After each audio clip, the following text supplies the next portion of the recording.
le cycle d'exploitation.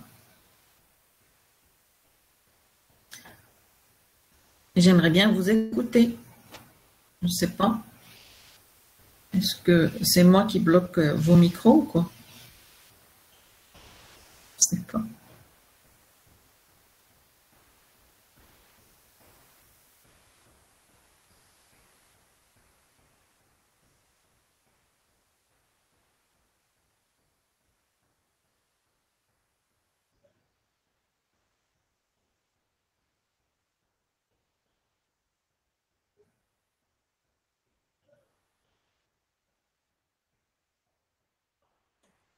Madame, Oui. Enfin. je peux dire ce que moi j'ai compris à travers le cours et ce que j'ai pas compris. Oui. Bon, j'ai compris comment on peut faire un bilan et comment on peut faire un Oui. CPC, tous les moyens Déjà nécessaires bien. pour le faire. Mais par contre, j'ai pas compris quand est-ce qu'on utilise le CPC et quand est-ce qu'on utilise le bilan. D'accord. Donc, on va voir Et, ça. et j'ai pas compris non plus le fonds de roulement et le besoin en fonds de roulement. Voilà. Et ce sont les plus importants dans ce cours. Donc, on va essayer de les expliquer D'accord, madame. durant cette séance. D'accord? D'accord. Merci, madame. Merci à vous. Quelqu'un d'autre?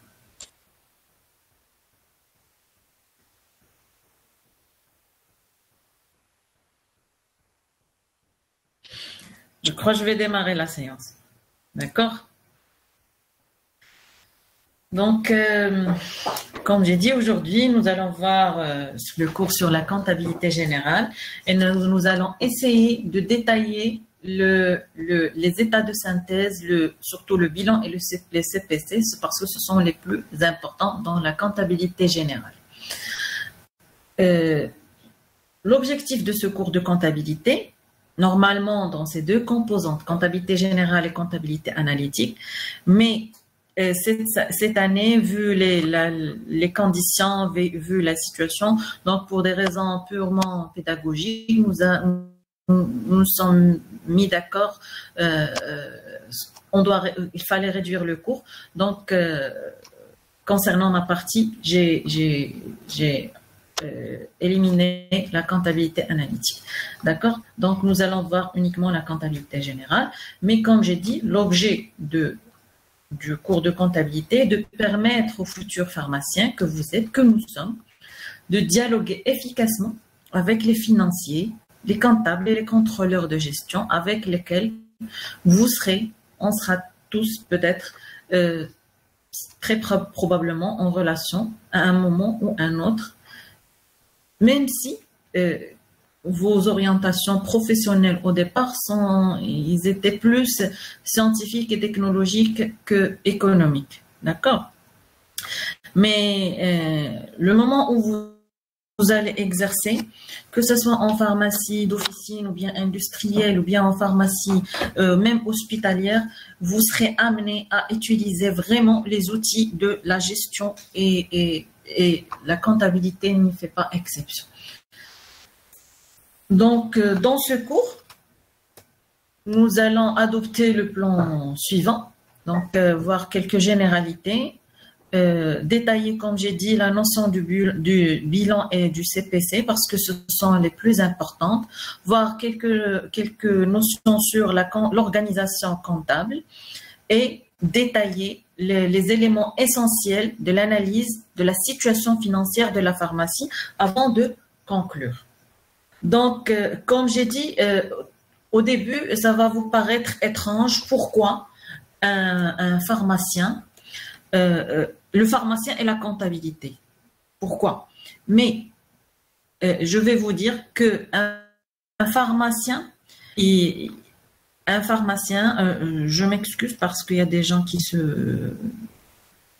viennent de se connecter, donc je suis obligée de les accepter. Donc, comme je vous ai dit, pourquoi un pharmacien? Le pharmacien, il est un spécialiste en médicaments, en dispositifs médicaux. Il doit assurer la sécurité de l'usage de ces produits, pour bien sûr assurer la sécurité du patient parce que c'est le maillon de la chaîne le plus important dans notre domaine de santé. Mais pourquoi la comptabilité? Donc, je vais vous répondre parce que être un pharmacien propriétaire nécessite implicitement de gérer une foule d'aspects et de facteurs provenant de divers horizons dont le but ultime est d'assurer le bon rendement de sa pharmacie, le bon déroulement et le bon rendement de sa pharmacie. Donc évidemment, la comptabilité, comme j'ai dit, n'y fait pas exception. Donc on est parti d'un certain nombre de constats qu'un pharmacien propriétaire n'est pas nécessairement comptable dans l'âme, mais il ne doit pas hésiter à aller chercher l'appui de professionnels compétents pour l'épauler, bien pour nous épauler, parce que nous sommes tous des pharmaciens. Et il pourrait être très pertinent d'aller suivre quelques cours, quelques formations, afin d'avoir une meilleure idée de ce qu'est la gestion financière, notamment pour comprendre comment lire adéquatement ces bilans financiers. Les bilans financiers, ce sont le bilan, comme on a dit, les états de synthèse, ce qu'on va voir dans ce cours, le bilan, le CPC, etc. Donc, parce qu'il doit surtout garder l'œil sur la gestion économique et financière, parce que c'est très important, surtout pour ne pas perdre le contrôle. Donc, on passe aux généralités. On commence par définir certaines notions, voir après l'utilité de la comptabilité pour une entreprise et son aspect légal. Donc, on va définir tout d'abord la comptabilité, parce que la comptabilité, il existe plusieurs types de comptabilité. Il y a la comptabilité générale que nous allons voir aujourd'hui. Comme je vous ai dit, il y a la comptabilité analytique, il y a la comptabilité financière. Donc, nous, on va se concentrer uniquement sur la comptabilité, mais on doit quand même définir c'est quoi la comptabilité. Donc, la comptabilité, comme vous le voyez devant vous, c'est une discipline pratique permettant de fournir de manière continue, en temps réel, un état de synthèse de la situation financière de l'entreprise. Donc, la comptabilité, il va nous permettre d'avoir des informations sur la situation financière de notre entreprise. Donc, c'est un outil de gestion. La comptabilité, il est un outil de gestion, comme il y a plusieurs autres outils, la comptabilité aussi. Elle a un caractère tout d'abord financier, parce qu'il va nous donner des idées sur la situation financière de la pharmacie, et c'est le cas de la comptabilité financière que nous allons pas voir. Un caractère prévisionnel, à travers, bien sûr, les comptes de résultats. On va pouvoir élaborer nos plans de financement et nos plans de financement prévisionnels et nos plans d'investissement. Et le troisième caractère, un caractère gestionnaire. Et c'est là où on va parler de la comptabilité analytique. Par le calcul, donc le caractère, comme on dit, le caractère gestionnaire, parce que la comptabilité analytique, elle est appelée aussi comptabilité de gestion, par le calcul et l'analyse des différents coûts imputés à un produit ou bien à une stratégie thérapeutique ou bien à une technique chirurgicale. Donc ça, c'est la comptabilité analytique. Mais comme je vous ai dit au départ, malheureusement, nous n'allons pas voir ce cours cette année. Donc la comptabilité générale, quant à elle, on va la définir comme une technique qui cherche à décrire sous forme numérique, à l'aide de tableaux chiffrés en valeurs, la situation et l'activité de l'entreprise. Donc, les tableaux chiffrés en valeurs, ce sont quoi? Ce sont le bilan et le CPC, parce qu'ils sont chiffrés en valeurs. Toutes les actions, on va enregistrer et inscrire sur le bilan et le CPC les montants. D'accord? Correspondant à chaque action ou bien à chaque achat de produits ou achat, bien sûr, d'immobilisation. Nous allons voir tout ça après. La comptabilité générale, elle est obligatoire parce qu'elle obéit à des exigences réglementaires, contrairement à la comptabilité analytique, parce que c'est une comptabilité de gestion. Elle n'est pas exigée par la loi. Par contre, la comptabilité générale, elle est exigée par la loi. On a dit que la comptabilité, dans la définition, nous avons vu que la comptabilité, elle renseigne sur la situation financière et l'activité de l'entreprise. Donc, on doit définir c'est quoi l'entreprise. Donc, l'entreprise, quelle que soit, bien sûr, sa taille, petite, moyenne ou grande, petite ou moyenne comme l'officine, je vous donne juste un exemple.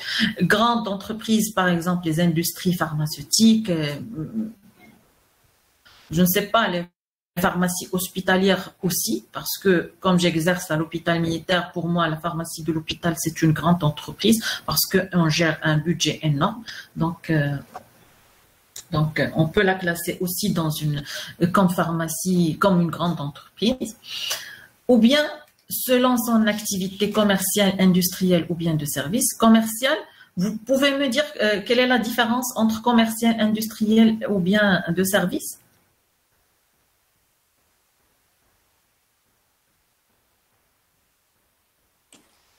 Madame industrielle, ça veut dire que c'est une entreprise qui va produire quelque chose. Oui, bravo. Le commerce, c'est la vente et le service, c'est au fait la vente d'un service. Voilà, c'est une Voilà. prestation de service. Donc, en tant que pharmacien, commercial, une entreprise commerciale, on peut la donner un exemple. Hein? C'est l'officine. La pharmacie d'officine, on achète des produits finis, des produits un produit dans son état final. C'est ça? Destiné à la vente. Donc, l'officine peut être considérée comme une entreprise commerciale. L'industrie pharmaceutique, donc elle est industrielle, comme son nom l'indique, parce qu'on achète des matières premières qu'on va transformer en produits finis. Et une entreprise de service, c'est comme l'hôpital, parce qu'on est des prestataires de services. On ne vend pas aux patients. D'accord? Donc, la définition de l'entreprise exacte, elle est devant vous. Donc, c'est l'ensemble organisé regroupant des facteurs de production permettant de vendre des biens ou des services dans le but de satisfaire les besoins d'un marché ou d'en tirer profit. L'entreprise est un ensemble de quoi? Est un ensemble d'hommes, de biens et de capitaux. L'homme, ce sont les apporteurs de capitaux, bien sûr. Sans l'homme, l'entreprise n'a pas eu lieu, n'allait pas avoir lieu. Et les biens, les locaux, les machines, les matières premières, et les capitaux, ce sont les fonds nécessaires au financement de notre entreprise. L'entreprise, elle est là pour faire quoi? Elle réalise des opérations. Les opérations d'investissement, de financement, d'exploitation. Investissement dans quoi? Elle va investir bien sûr dans des immobilisations, des terrains, des locaux, du matériel.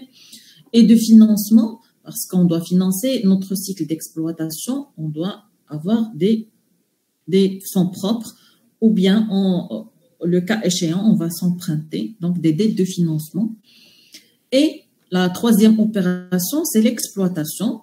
Exploitation, c'est achat-vente. Donc, on va acheter des produits pour, bien sûr, ou bien pour les vendre à la fin. Le cycle d'exploitation, ça, c'est un schéma qui est simplifié. Le cycle d'exploitation d'une entreprise, et on peut le schématiser comme vous le voyez. Donc, c'est un cycle qui tourne entre l'achat et la vente. Donc, on va acheter auprès des fournisseurs. Je ne sais pas, quelqu'un tout à l'heure m'a envoyé un message, il m'a dit il n'a pas compris le cycle d'exploitation. Je ne sais pas, est-ce que celui-là ou bien celui vers la fin du cours, mais on va je vais vous expliquer. Donc, achat des produits auprès de qui? Auprès de fournisseurs, soit on va le régler sur place ou bien on va s'endetter. Généralement, on règle après dans une entreprise. Donc, on va acheter des produits auprès d'un fournisseur, on va constituer nos stocks, puis on va vendre aux clients. Ces clients, ils vont nous régulariser, ou bien on a le règlement des ventes ou bien des achats auprès des clients, et on aura des disponibilités. Avec ces disponibilités, on va pouvoir régler les dettes de nos fournisseurs. D'accord? Est-ce que c'est clair, s'il vous plaît? Pour le cycle d'exploitation?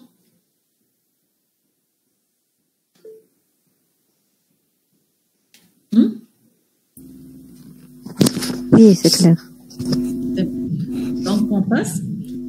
Donc, nous allons voir à quoi ça sert la comptabilité et quel est son rôle pour une entreprise, bien sûr. Donc, la comptabilité, elle joue un rôle important, que ce soit pour ses partenaires internes ou bien ses partenaires externes. Donc, elle a deux partenaires, internes et externes. Les partenaires internes, ce sont bien évidemment les dirigeants et les propriétaires et le personnel exerçant dans l'entreprise.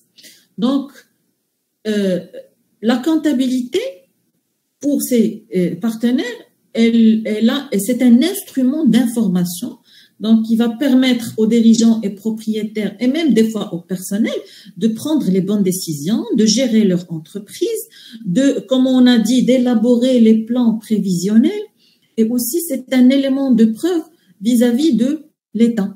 Parce qu'on doit remettre des bilans et des CPC au fisc pour bien sûr payer l'impôt après, ou bien ne pas payer. Je vais vous dire après le cas où on ne va pas payer l'impôt.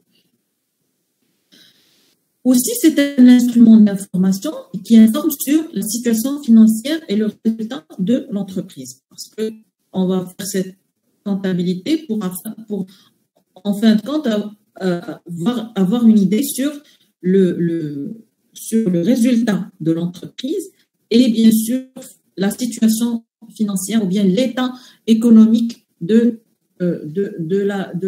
la situation économique de notre entreprise. Donc, pour les partenaires externes, on a 5 types de partenaires. Donc, il y a cette diapo, il y a la diapo qui suit. Là, les partenaires externes qui sont les fournisseurs, les clients, le pouvoir public, les organismes financiers et le grand public. Donc, pour les fournisseurs et les clients, elle va informer sur la capacité de l'entreprise à rembourser ses dettes dans les délais. Donc, c'est pour ça qu'on a mentionné remboursement dette. Donc, c'est sur la capacité de l'entreprise à rembourser ses dettes. Et sur la capacité de l'entreprise aussi à honorer ses engagements en livrant ses commandes aux clients. Pour les partenaires, pour le pouvoir public, les organismes financiers et le grand public, donc c'est un instrument aussi d'information, donc toujours information, elle informe toujours sur le résultat fiscal de l'entreprise parce que dès qu'on obtient notre résultat à la fin de l'année, on peut calculer l'impôt à payer au fisc. D'accord?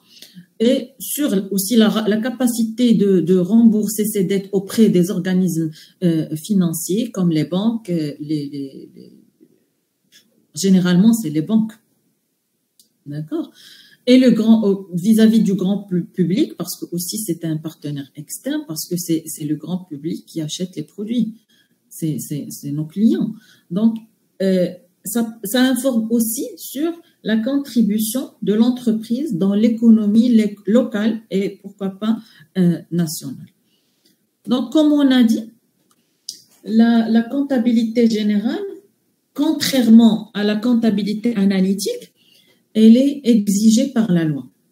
Donc, elle obéit à des lois et des normes.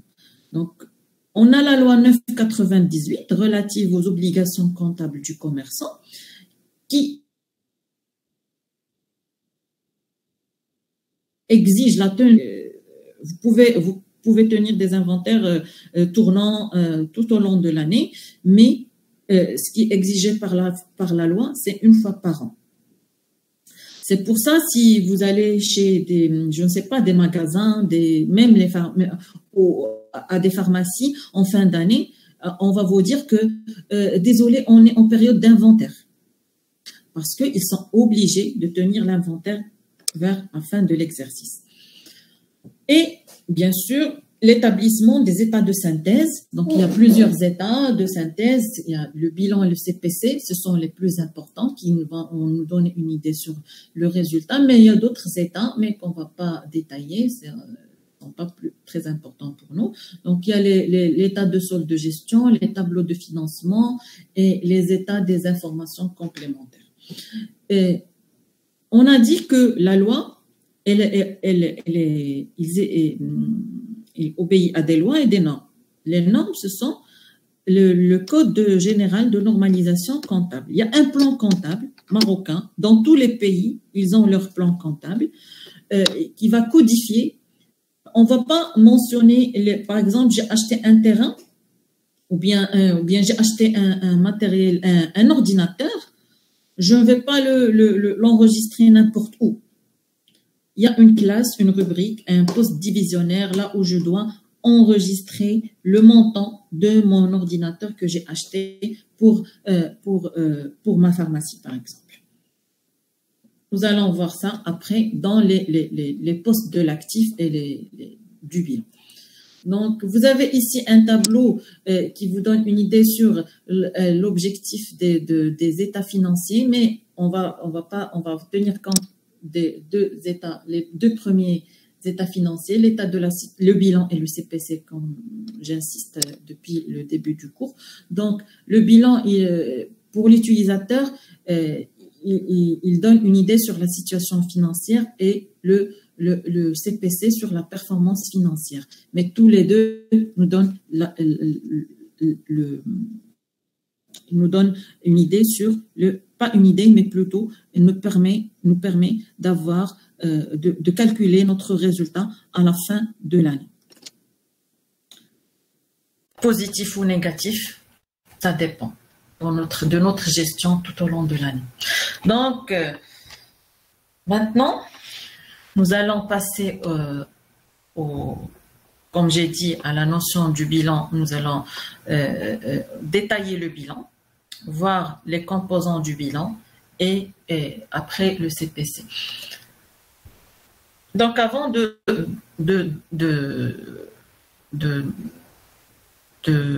détailler le bilan, nous allons voir une notion qui est très importante, c'est le patrimoine. Le patrimoine, c'est quoi? Donc, le patrimoine, c'est l'ensemble des biens, créances et disponibilités. C'est ce qu'on possède. Ce qu'on possède, moins ce qu'on doit. Ça va nous donner notre patrimoine net ou bien capitaux propres. D'accord? C'est le patrimoine net. Quand vous nous aviez envoyé le tableau de la synthèse de vos questions et vos remarques, j'ai vu que vous aviez vous n'avez pas compris quelle est la différence entre patrimoine net et brut. Quand on dit patrimoine net, c'est la définition qui est devant vous. Donc, c'est ce qu'on possède, moins ce qu'on doit. Donc, ce sont les biens, les créances et les disponibilités qu'on possède, moins les dettes. Le patrimoine brut, c'est juste le résultat de l'actif. Les biens, créances et disponibilités. On ne va pas soustraire les dettes. Ça, c'est brut. Mais quand on élimine les dettes, on parle de patrimoine net. D'accord? Donc, vous avez ici l'exemple d'un patrimoine d'un monsieur X, propriétaire d'une pharmacie Y. Vous avez son patrimoine devant vous avec les montants. Je vous laisse après le temps quand vous allez réviser le cours de faire les calculs. Mais c'est juste pour vous montrer comment on peut calculer un patrimoine net. Donc, si on va classer les éléments de ce ce que possède ce monsieur et ce qu'il doit. Donc, on va classer les biens, les locaux, véhicules, stocks de marchandises, ordinateurs, etc. dans les biens, les créances sur clients dans créances et les disponibilités. Puis, on va soustraire les emprunts et les dettes envers fournisseurs et on aura notre patrimoine net qui est de 3 140 500. D'accord? C'est juste un exemple pour vous éclaircir la chose. Donc, maintenant, on passe au bilan. C'est important. Donc, le bilan d'une entreprise est un état de synthèse qui donne une photographie de la situation du patrimoine de l'entreprise à un moment donné. Autrement dit, le bilan permet aux pharmaciens responsables de connaître la situation financière et patrimoniale de son officine à la fin de son exercice comptable.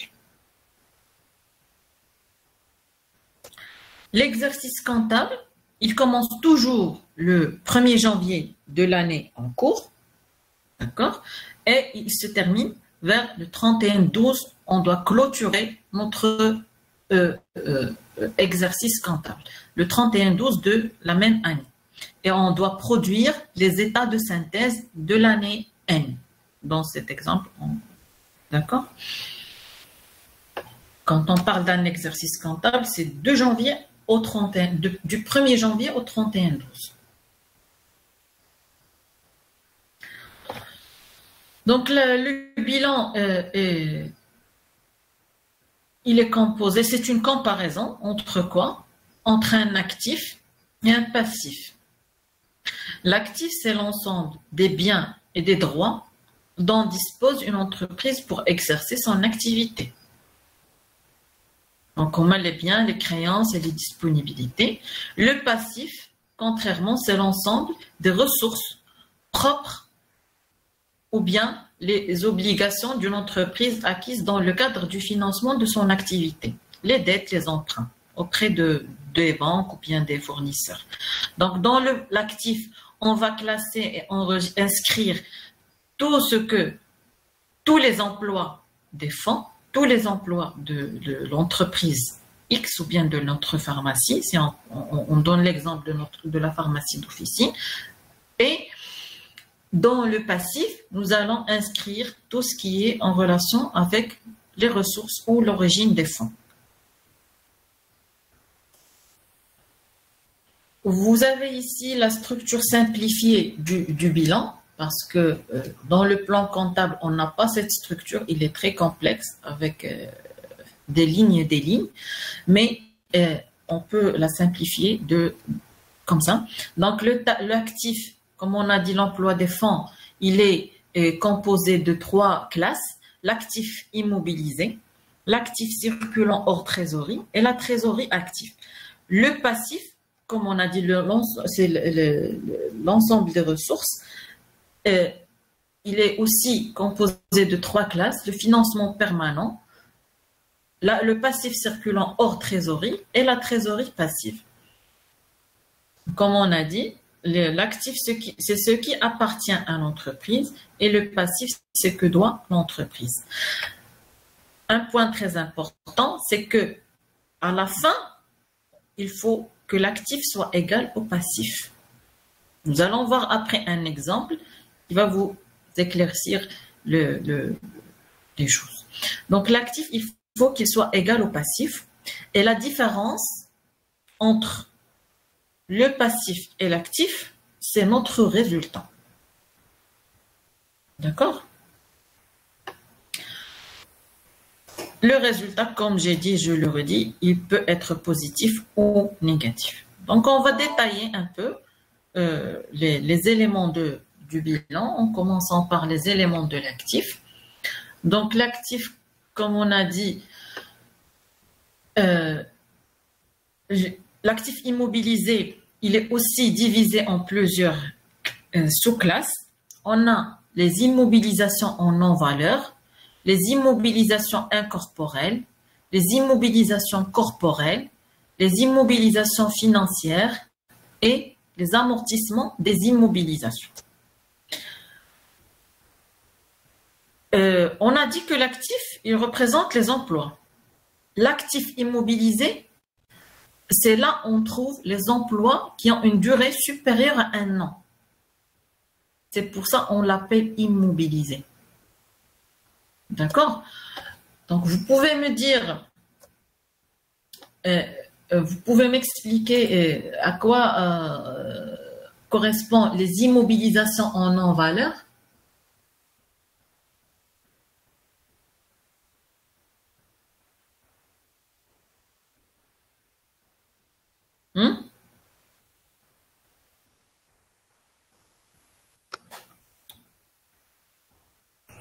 C'est l'ensemble des charges qui ont participé à la création ou à la croissance de l'entreprise. Je connais cette voix. Bonjour madame. Bonjour, ça va? Ça va et vous? Vous pouvez répéter? Donc, c'est l'ensemble des charges qui ont participé à la création au tout début de l'entreprise, je pense. Voilà, bravo. Donc, c'est l'ensemble des charges. Ce sont des charges d'exploitation de l'entreprise et qui sont bien sûr immobilisées. Donc, il s'agit ici des frais de constitution engagés lors de la création ou de l'extension de l'entreprise. Donc, je vous ai donné des exemples, le certificat négatif, l'enregistrement, l'immatriculation au registre de commerce, l'affiliation à la CNS. Pourquoi ils sont appelés en non-valeur? Parce que ce sont des frais qu'on va immobiliser dans du papier, dans des autorisations pour qu'on puisse exercer. D'accord? C'est clair. On ne va pas tirer profit de ces papiers. On va les mettre dans un coffre-fort ou bien dans un tiroir. Donc, on a les immobilisations. La première sous-classe de l'actif immobilisé, ce sont les immobilisations en non-valeur. On a les immobilisations incorporelles. Donc, aussi ici, ce sont des biens qui n'ont pas de corps, incorporels, comme leur nom l'indique. Donc, ils n'ont pas de corps. C'est-à-dire ils ne sont pas représentés matériellement.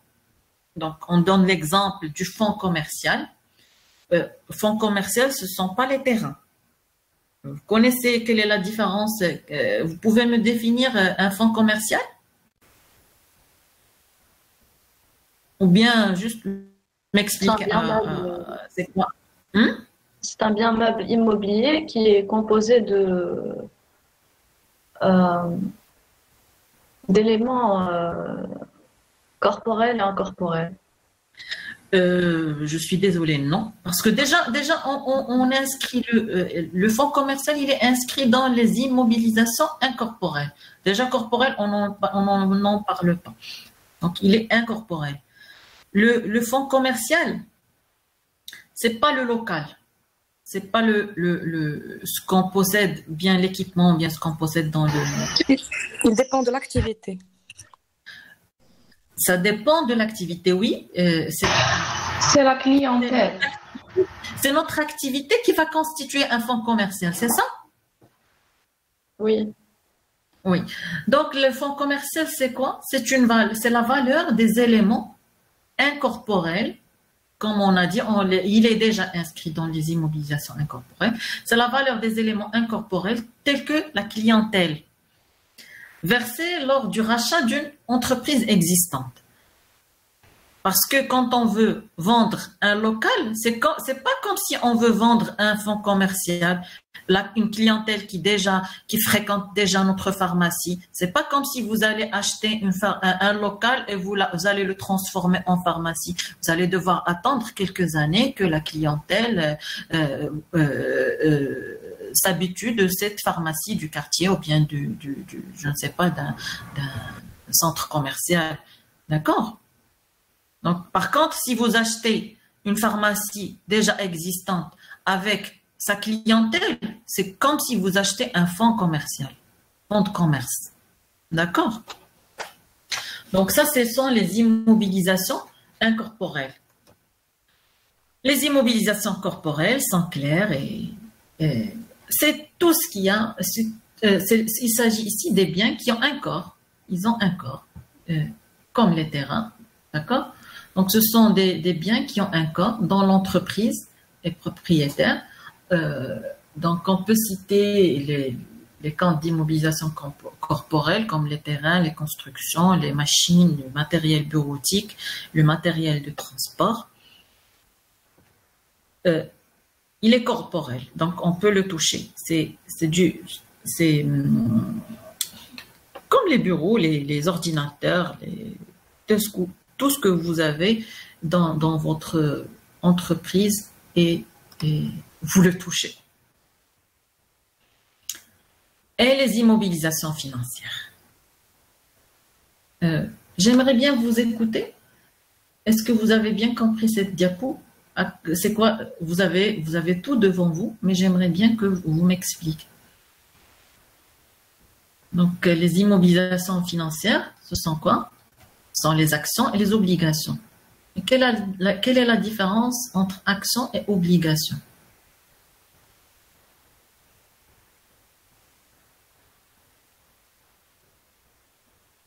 Allô?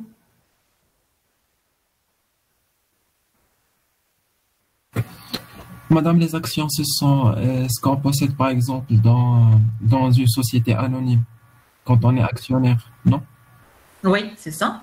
Bravo. Et Madame, pour les... Vous êtes pharmacien et vous pouvez aller immobiliser de l'argent dans une clinique, acheter des actions, par exemple. Et obligation? Madame, obligation, c'est par exemple quand on va donner, comme c'est écrit dans l'exemple, des prêts au personnel ou c'est de l'argent qu'on va emprunter. À d'autres personnes. Donc, on va immobiliser.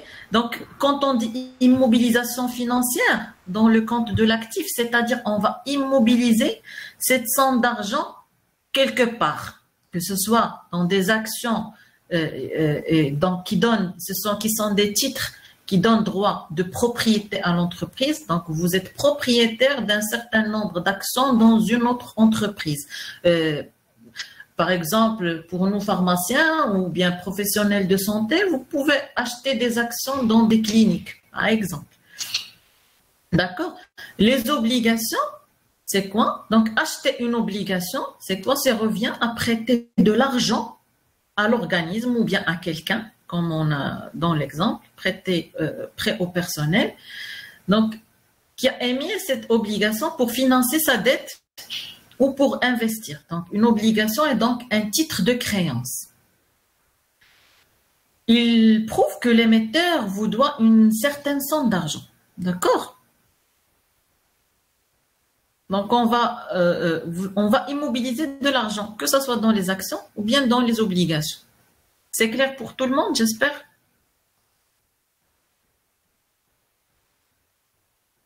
Donc, on passe maintenant aux amortissements. Vous aviez j'ai vu des questions dans votre tableau de synthèse de remarques concernant les amortissements. Donc, c'est quoi les amortissements? Un amortissement, il correspond à quoi? Ne me lisez pas C'est une diminution de la valeur d'un bien. Comment? On ne peut pas dire amortissement. La valeur d'un bien est réduite. Voilà.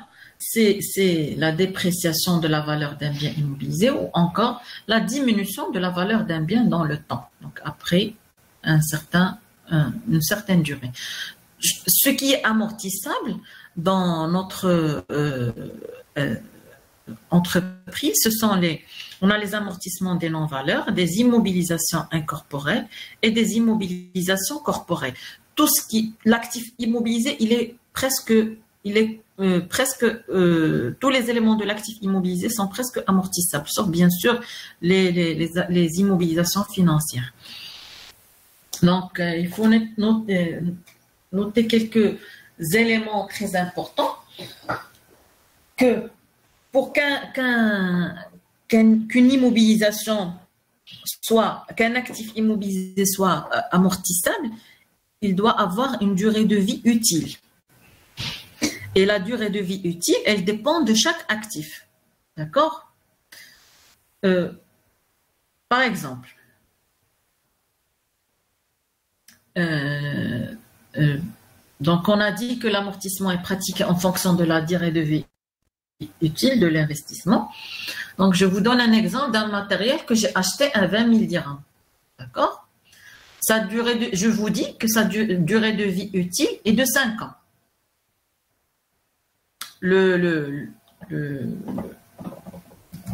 comptable, il vous dit que on a 5 ans pour pouvoir amortir ce matériel. Donc, si on utilise la méthode linéaire d'amortissement, et qui est la plus simple et la plus utilisée, donc l'amortissement annuel, il est de combien? Donc, je vous ai donné 20 000 contre une durée de vie utile de 5 ans. Avec la méthode de l'amortissement linéaire.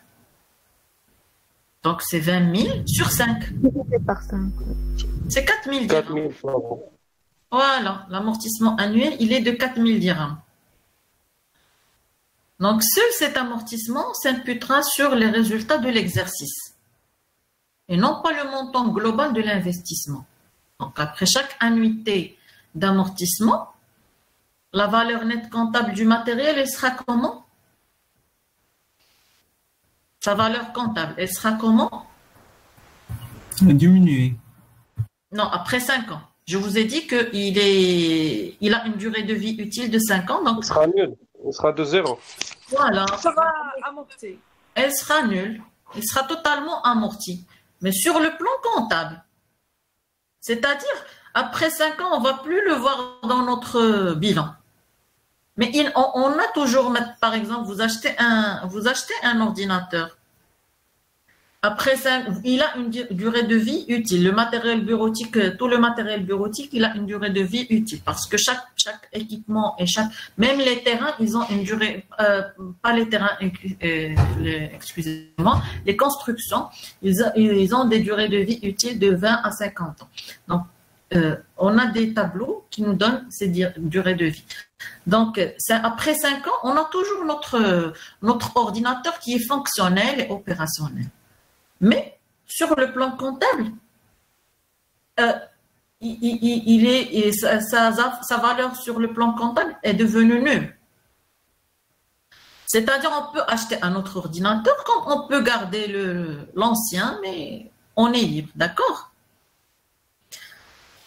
Donc, on a dit que il faut qu'un matériel aura une durée de vie utile. Les choses qui ne sont pas amortissables dans les immobilisations, l'actif immobilisé, ce sont les terrains et aussi le fonds commercial. Parce que en 2020, j'ai acheté un terrain à, je dis n'importe quoi, à 1 million de dirhams, mais dans 20 ans, sa valeur, que ça soit comptable ou bien réelle, elle sera de, je ne sais pas, 5 fois le prix, ou bien 5 fois le montant, ou bien 10 fois. D'accord? Donc, il n'est pas amortissable. C'est logique. Aussi, le fonds commercial. Parce que je commence à zéro, j'attends des années pour que j'ai ma clientèle. Après des années, je ne peux pas dire que mon fonds commercial, il est amorti, totalement amorti. Non. D'accord? Donc, ce sont deux choses qui ne sont pas amortissables. Mais comment on va exprimer ces amortissements sur le bilan et sur le CPC? Donc, vous avez devant vous, il est écrit que les dotations aux amortissements, elles sont considérées comme des charges. Elles sont inscrites dans le compte de résultat, dans le CPC. Une dotation la dotation à l'amortissement. Comme je vous ai donné tout à l'heure l'exemple de 20 000 sur 5, 4 000 dirhams. Donc, 4 000 dirhams, c'est la dotation à l'amortissement. D'accord? Ces 4 000 dirhams, elles seront inscrits dans le compte de produits et charges, dans le CPC. L'amortissement cumulé, qui est, par exemple, 4 000 dirhams après 3 ans, l'amortissement cumulé, il sera de combien? 12 000. 4 000 fois 3 ans, donc 12 000. Notre produit n'est pas, notre matériel n'est pas encore amorti, totalement amorti, mais on a déjà amorti 12 000 dirhams. 12 000 dirhams est déjà amorti. Donc ça, c'est l'amortissement cumulé. Il sera présenté dans le bilan. Donc notez bien que la dotation à l'amortissement, elle est inscrite dans le CPC. L'amortissement cumulé, il est inscrit dans le bilan. Pourquoi? Vous pouvez me répondre, s'il vous plaît? Pourquoi? Pourquoi on va trouver l'amortissement cumulé dans le bilan et la dotation dans le CPC? Le bilan, il est annuel, donc il est plus global. Les deux, ils sont annuels. Ce sont des états de synthèse qu'on est obligé de déposer vers la fin de l'année. Ils sont tous les deux annuels. Vers la fin de l'exercice, comme je vous ai dit, le 31-12 décembre, le 31-12 de l'année, on doit déposer notre bilan et notre CPC. Mais pourquoi une dotation à l'amortissement, elle est inscrite dans le CPC et l'amortissement cumulé, il est dans le bilan?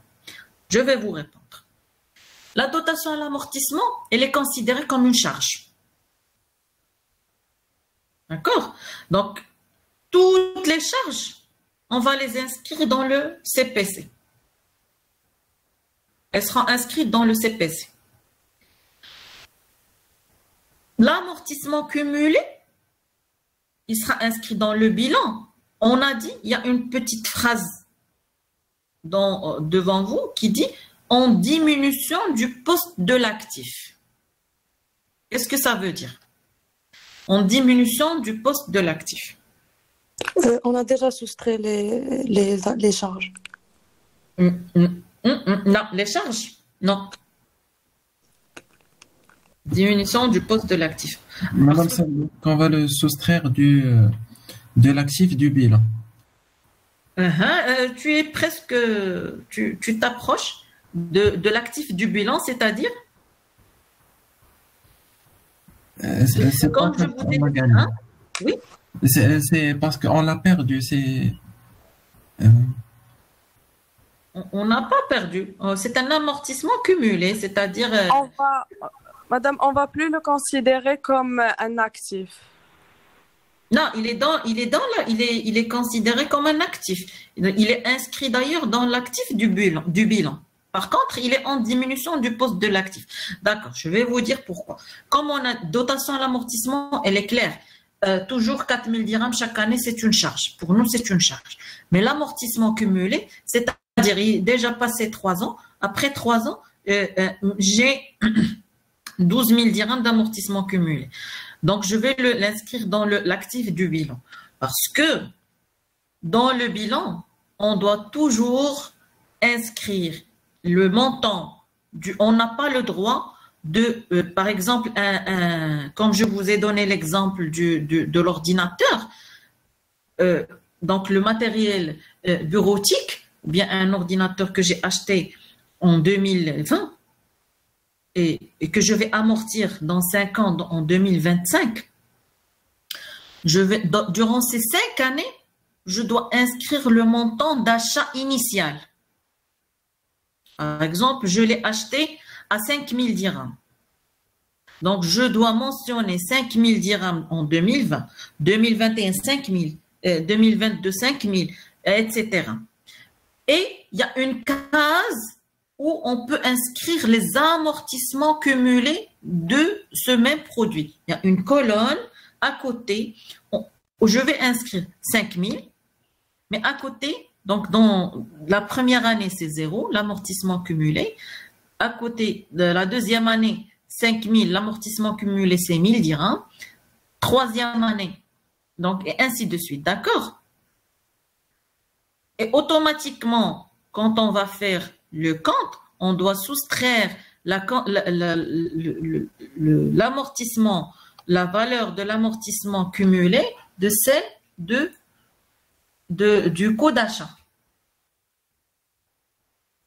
de la valeur du coût d'achat. D'accord? Est-ce que vous avez compris? Madame, Oui. est-ce que chaque année, on doit soustraire l'amortissement cumulé ou bien à la fin? Là, chaque année. Chaque année. Chaque D'accord, année. madame, On va merci. voir dans un exemple, dans les diapos qui suivent. On va Oui. voir un exemple. D'accord, D'accord? Donc, comme on a dit, il existe plusieurs méthodes de calcul d'amortissement.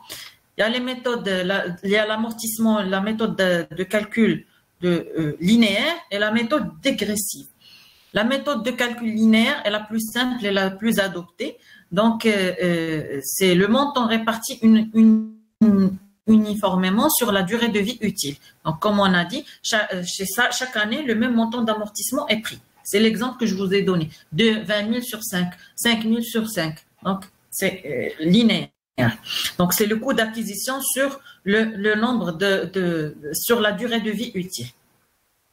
L'amortissement dégressif, c'est un pourcentage du coût, donc c'est une charge d'amortissement qui est plus élevée les premières années et diminue au fil du temps. Cette méthode, elle n'est pas très appliquée. Je ne vais pas vous casser la tête avec cette méthode et vous demander de retenir la méthode de calcul parce que même les comptables, ils utilisent cette méthode surtout pour les produits qui ont un potentiel d'utilisation plus élevé au début de la vie de l'actif. Par exemple, une automobile, un ordinateur, etc. Donc, un produit ou bien un matériel qui va être usé dans le temps. On peut utiliser cette méthode d'amortissement dégressif. D'accord? Mais retenez l'amortissement linéaire. Donc, vous avez les dotations aux amortissements. Elles sont calculées selon le système d'amortissement linéaire en divisant le coût d'acquisition sur la durée de vie utile du bien. D'accord?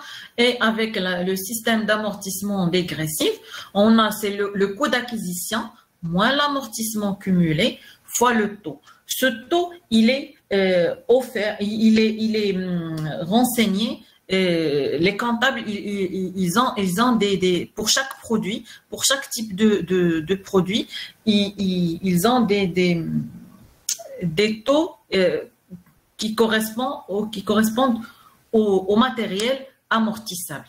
D'accord? Mais pour vous, retenez l'amortissement linéaire. Je vais vous donner un exemple. Donc, on a déjà donné l'exemple tout à l'heure d'un matériel qui coûte 4000 dirhams. Mais maintenant, je vous donne un exemple d'une voiture donc, que j'ai achetée au coût de 30 000 dirhams et qui a une durée de vie de 5 ans.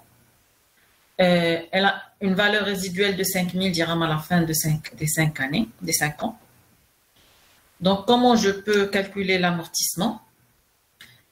C'est 30 000 moins 5 000 sur 5. Ça donne 5 000 chaque année. Donc, vous avez le tableau devant vous. Comme j'ai dit, la dotation à l'amortissement, elle est inscrite dans le compte de charge. C'est une charge annuelle. Donc, chaque année, on va inscrire 5 000 dirhams. Et l'amortissement cumulé, il augmente au fil des années, mais bien sûr, en diminution du compte de l'actif et du compte du matériel amortissable. Il reste à la fin 5 000 dirhams. Pourquoi je vous ai donné cet exemple? Et vous m'aviez demandé vous aviez des questions concernant la valeur résiduelle. Donc, la valeur résiduelle d'une immobilisation, elle correspond à quoi? Elle correspond à son prix de revente sur le marché de l'occasion, à la fin de son utilisation. D'accord? Par exemple, vous avez acheté un ordinateur à 5 000 dirhams, ou bien, dans cet exemple, vous avez acheté une voiture à 30 000. Vers la fin de l'exercice, je vous ai donné juste un exemple. D'accord? Parce que 30 000 dirhams, on ne va pas acheter une bonne voiture pour notre pharmacie. Mais comme j'ai dit, j'ai acheté une voiture à 30 000, mais au bout de 5 ans, sa valeur sur sa valeur de revente ou bien ce prix de revente sur le marché de l'occasion, il est de 5 000. Donc c'est pour ça, je vous ai laissé cette 5 000 dirhams vers la fin. Mais notez que la valeur comptable à la fin, elle sera nulle. C'est juste pour vous montrer cet exemple, c'est juste pour vous montrer que un matériel, il est amorti totalement en comptabilité. Il peut être totalement amorti, égal à 0, mais en réalité, il a toujours une valeur. Bien sûr, sur le marché de l'occasion. D'accord? Je peux passer à la diapo suivante. C'est bon?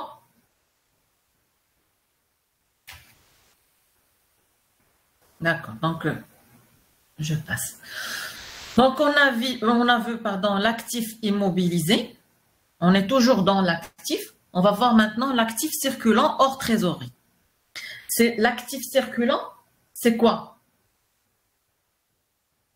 Ce sont les emplois dans la durée qui ont une durée de vie inférieure à une année. C'est pour ça qu'il est appelé actif circulant. Chaque année, on a un actif circulant. Par contre, l'actif immobilisé, chaque année, on va retrouver les mêmes montants, le même matériel bureautique, le même montant du terrain, le même montant de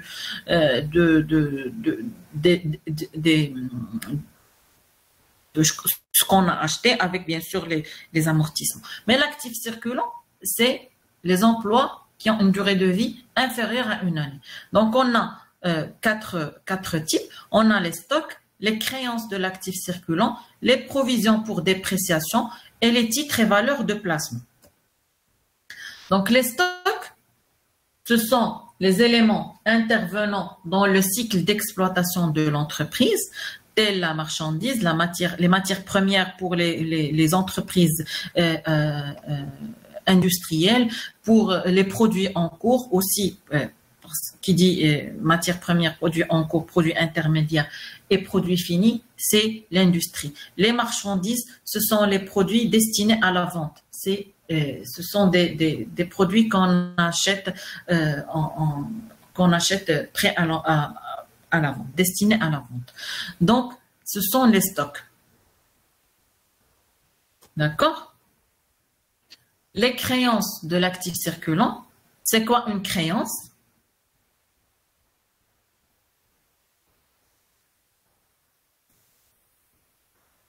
Le crédit.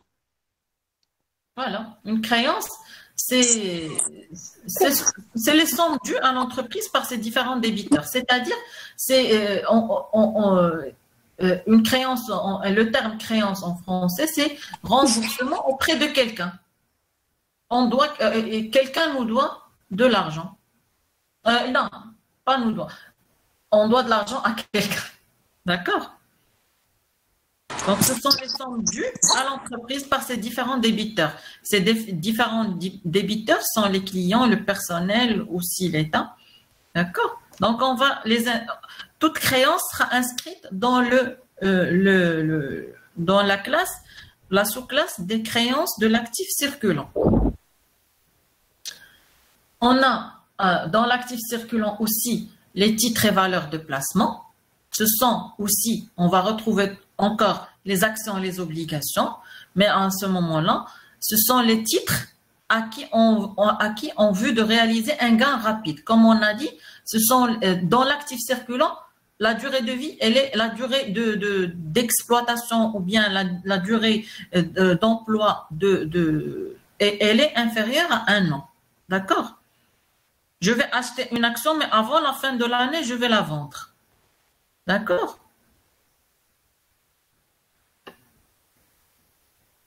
Les provisions pour dépréciation. Les provisions pour dépréciation, c'est quoi?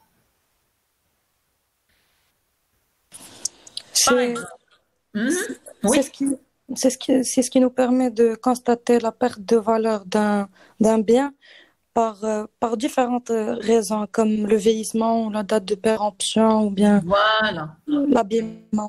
Voilà. Parce que, par exemple, on a un produit périmé en fin d'exercice, on est perdant. C'est ça. Mais sa valeur, elle sera inscrite dans le bilan. On n'est pas perdant.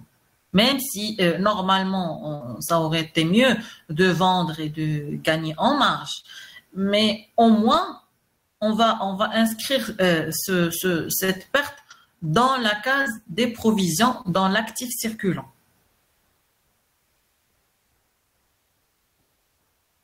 D'accord? La trésorerie active, parce qu'il y a la trésorerie de l'actif, il y a la trésorerie du passif. La trésorerie active, c'est les liquidités immédiates.